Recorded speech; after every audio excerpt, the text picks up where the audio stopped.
दिशा सालियान के पिता ने एक आरोप लगाते हुए कहा कि उनकी बेटी के मर्डर को दोबारा जांचा जाए और दोषियों को कड़ी सजा मिले।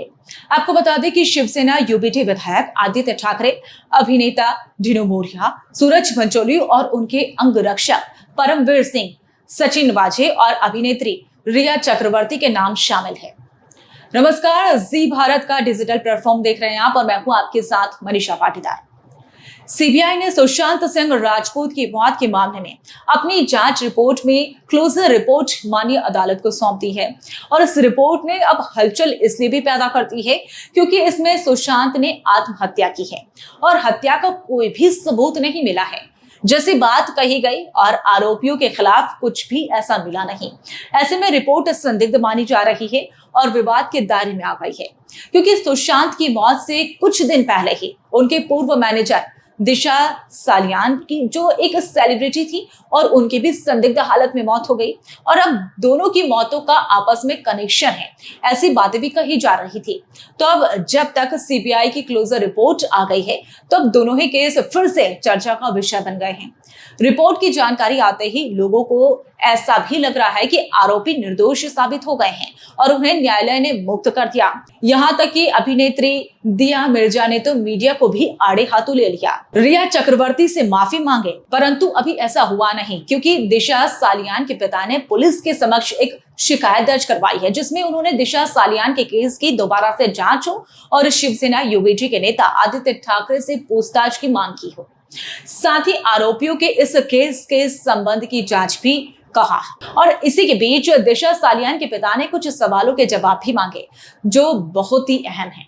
दिशा सालियान के पिता 4 महत्वपूर्ण सवालों के जवाब मांग रहे हैं। पहला, क्या आदित्य ठाकरे की मोबाइल टावर लोकेशन का घटना से कनेक्शन था? दूसरा, क्या वह उस समय आसपास के क्षेत्र में थे? तीसरा, झूठी पोस्टमार्टम रिपोर्ट क्यों बनाई गई? चौथा, और गवाहों को कथित तौर पर धमकाया क्यों गया? साथ ही कहा कि जब पोस्टमार्टम रिपोर्ट में किसी भी फ्रैक्चर या खून की कमी का पता नहीं चला तो इससे जांच में प्रामाणिकता पर भी अब गंभीर सवाल उठते हैं। अधिकारियों को इन विसंगतियों की जांच करनी चाहिए। ये अनसुलझे मुद्दे पर जांच अब गंभीर यहाँ पर हेराफेरी की ओर इशारा करती हुई नजर आ रही है। पारदर्शिता और जवाबदेही की ओर आवश्यकता पर जोर भी देते हैं। अब सारे सवाल जायज हैं और जरूरी भी। अब शक इसलिए भी और ज्यादा बढ़ जाता है क्योंकि उस समय आदित्य ठाकरे के पिता उद्धव ठाकरे मुख्यमंत्री थे जो कि जांच की निष्पक्षता पर संदेह पैदा कर रहे हैं। इसके आगे वकील नीलेश ओझा जो कि दिशा सालियान के पिता का प्रतिनिधित्व कर रहे थे, उन्होंने बताया कि कोई क्लीन चिट नहीं दी गई है, लोग झूठी कहानी चला रहे हैं। कानून के सामने इस क्लोजर रिपोर्ट का कोई भी महत्व नहीं।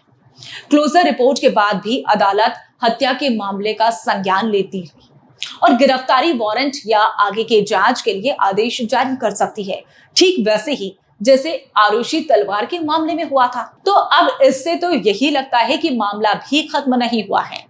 और तो और इसी बीच बॉम्बे हाईकोर्ट ने रिट याचिका को भी सूचीबद्ध कर दिया गया और दिशा सालियान के मामले में 2 अप्रैल में अब सुनवाई 2 अप्रैल को होने वाली है। दिशा के पिता का आरोप ये भी है कि परमवीर सिंह इस मामले को कवर अप करने के मुख्य मास्टरमाइंड थे। उन्होंने एक प्रेस कॉन्फ्रेंस की और आदित्य ठाकरे को बचाने के लिए झूठ कर दिया और सभी विवरण एफआईआर में हैं और एनसीबी यानी कि नारकोटिक्स कंट्रोल ब्यूरो के जांच पत्र में यह भी साबित होता है कि आदित्य ठाकरे एक ड्रग कारोबारी में शामिल है और इस विवरण का उल्लेख भी एफआईआर में उन्होंने दर्ज किया है। दिशा के पिता जो पुलिस आयुक्त के समक्ष लिखित शिकायत दर्ज करवाई गई है और जिसे संयुक्त पुलिस आयुक्त अपराध ने स्वीकार भी कर लिया है, तो जांच और पूछताछ तो होगी ही। अब देखते हैं आरोपी क्या करते हैं। हो सकता है सुशांत की मौत फिर से अब जांच का विषय बन जाए क्योंकि इस केस में दिशा के केस के बड़े लोगों का नाम भी शामिल बताया जा रहा है और बड़े बड़े लोगों का नाम इसमें शामिल है और समय समय पर जांच को प्रभावित करने के लिए आरोपी दोनों ही मामले आते रहते लगातार सामने आए और इसको लेकर 2 राज्य बिहार और महाराष्ट्र की पुलिस में विवाद भी हुआ। जांच प्रभावित की जा रही है। उस समय के बिहार डीजीपी ने महाराष्ट्र पुलिस पर जांच सही न करने की बात कही थी और अब ऐसे ही ये क्लोजर रिपोर्ट आई जो कि न्यायालय को सही नहीं लगती तो माननीय न्यायालय दोबारा से जांच का आदेश दे सकते हैं। खैर, इस विवाद के बाद पूर्व मुख्यमंत्री उद्धव ठाकरे के बेटे विधायक आदित्य ठाकरे अपनी सफाई दे कर चुके हैं और पिछले 5 सालों से बहुत से लोगों अब मुझे बदनाम करने की कोशिश कर रहे हैं। अगर मामला अदालत में है तो हम अदालत में बोलेंगे। बात तो सही है और कोर्ट में बोलना भी चाहिए, बोलना भी पड़ेगा। सबको अपनी सफाई देनी ही पड़ती है। अब आपको इस पर क्या लगता है? कमेंट कर जरूर बताइएगा। जी भारत।